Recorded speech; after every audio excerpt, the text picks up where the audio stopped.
C'est le moyen de mettre en lumière pour les jeunes générations ces gens de l'ordinaire qui ont eu un comportement extraordinaire.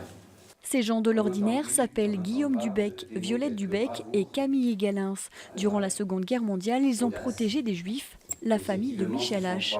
Pour ces actes, ils ont été honorés de la médaille des Justes parmi les nations, remise à leurs descendants.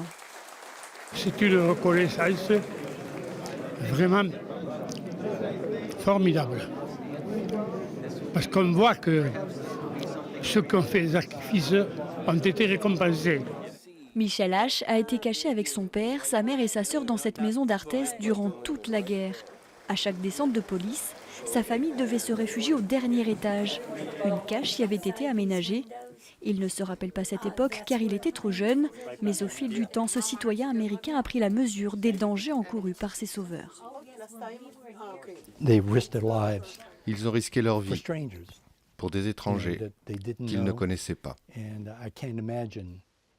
Je peux imaginer un tel courage, mais est-ce que je l'aurais eu? Je n'en suis pas sûr. Le résultat est là, ce sont mes enfants, mes petits-enfants. J'en ai 10. Et sans les Dubec et Galens, je n'existerais pas. Ils n'existeraient pas. Il n'y aurait pas eu d'histoire. Une plaque de reconnaissance a été dévoilée dans le tout nouveau jardin des Justes pour que personne n'oublie, car l'antisémitisme est toujours d'actualité.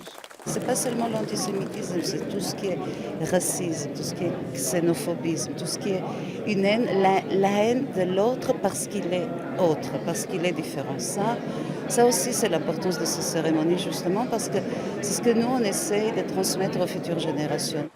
Les noms de ces habitants courageux seront définitivement inscrits au monument des Justes à Jérusalem.